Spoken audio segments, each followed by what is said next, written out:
I am late to the party, but the other night I went to see Bring Her Back, the brand new horror film from Australian horror auteurs Danny and Michael Philippou, aka the Raka Raka, and boy oh boy was this movie next level. I saw their film debut a few years ago, Talk to Me, which was incredible, but I genuinely think Bring Her Back trumps it in every way. That might be because I watched Talk to Me on a plane in Europe a few years ago, so it might not have had the same experience of going to the cinema to see a movie like this, but Bring Her Back is a horror masterpiece. I've been on record a few times saying that horror is my favorite movie genre, and to be honest, if more movies like this start coming out, I think that is just going to continue to be the case.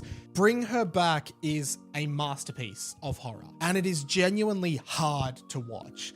And that's what makes it so great. What's up guys, Mike here. Welcome back to the channel. Make sure you hit the subscribe button for more content like this. Let's do it. It is pretty incredible what the Philippou brothers have achieved since their days posting stunt videos on YouTube. I used to watch those videos and now I'm going to a cinema to watch an Australian film filmed in this country that is absolutely turning heads all around the world. I want to start off by saying that casting Sally Hawkins in the lead role here was such a great decision. She absolutely shines. More on her later, but I actually didn't realize this while watching it, but she is the lead character in The Shape of Water, which is a fantastic kind of sci-fi, romance, horror, abstract mix movie. In that movie, she plays a completely mute woman, and I don't think she says any lines in the movie, except for one interesting scene, but you probably know it if you've seen it. This movie is downright creepy from the start, and I think Hawkins' performance really leads to that. She's not necessarily conventionally attractive. She's, especially the way costuming and makeup have sort of presented her in this, she looks a little bit mad, like an old cat lady kind of vibe, and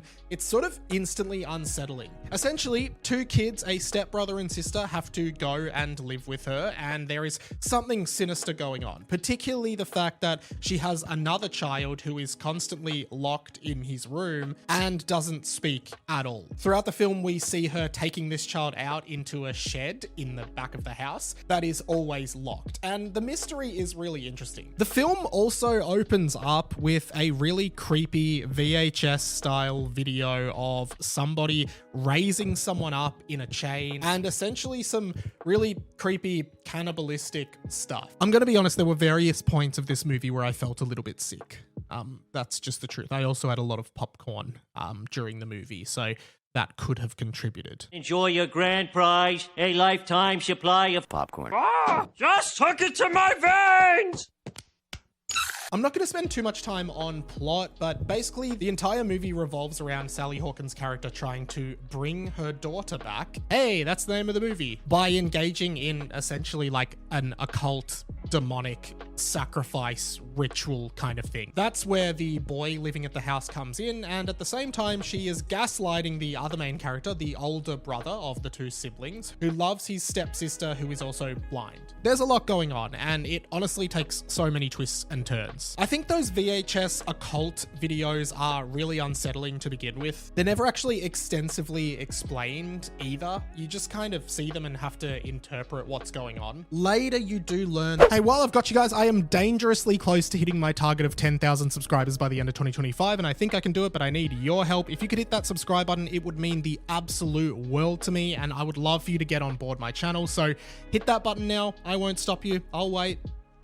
Okay, back to the video, thanks. Later, you do learn that the ritual essentially involves three things. A being to harbor the demon. That being will then eat the flesh or the corpse of the dead person, and then I guess regurgitate that into a new body, which is the younger sibling character. You also need to replicate the death of the first person, which in this case was drowning in the pool. But we then have to think back to those VHS videos where someone was hoisting someone up in a chain, essentially hanging them, which is very creepy because it kind of suggests that that person took their own life and someone wanted to bring them back. This movie definitely has the kind of psychological and creepy horror that you kind of see in movies like Midsommar or Hereditary, but there is also a lot of gore. like a lot of gore, particularly from the young boy, Ollie, who is the mute demon harboring boy. Ollie is played by Jonah Wren Phillips in what I can only describe as one of the greatest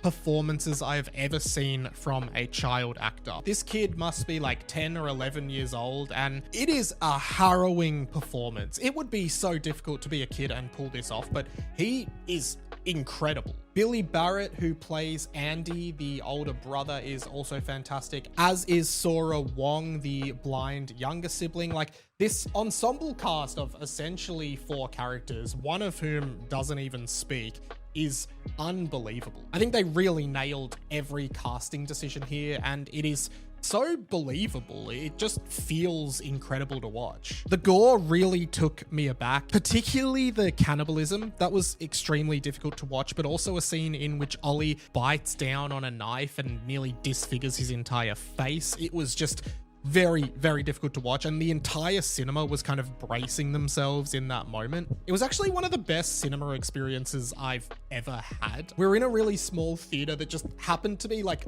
downstairs in like the basement of the complex we were in, which felt really creepy to set the scene anyway. There were maybe like 15 to 20 people in this cinema as well, and everyone was reacting so viscerally to what was happening. It genuinely creeped everybody out. I think Bring Her Back is a must watch in horror. You definitely have to have a really strong stomach to sit through this movie, because it was definitely a lot. You will see dead, rotting corpses, cannibalism, mutilation, children screaming and in pain, lots of death, someone drowning, and boy, it was a lot. But I think that's the thing. Horror movies are supposed to make you feel uncomfortable. They're supposed to transport you to a world that is almost real, sometimes is real, and you're just supposed to get lost in this world and feel afraid. That's what a good horror movie does, but it also makes you think. And when I went to bed that night, I was having flashbacks to the movie. It was like my brain needed to process what it had seen, because I'd never seen anything quite like it before. That's the sign of a great horror movie. And that's why Bring Her Back and the Philippou brothers are masters of horror. Whew, thank you so much for watching, guys. Hey, while I've got you, make sure you hit the subscribe button for more like this. And if you could leave a comment, what did you think of Bring Her Back? Have you seen Talk to Me? I would love to know. If you made it to the end of the video, but you have nothing to comment, but you want to help me out in the algorithm anyway, just comment below Raka Raka. That way I know you made it to the end of the video and you're still here watching. While I've got you, I'm all over the internet doing dumb stuff that I think is cool. All my links are down below. And if you like this video, you might like this one too. But if you just want to binge watch a bunch of my videos, there's a playlist I've left for you right here. I won't stop you or judge you. That's pretty much it from me, guys. My name's InReadyMike. This has been The Inside of My Mind, and I'll catch you later.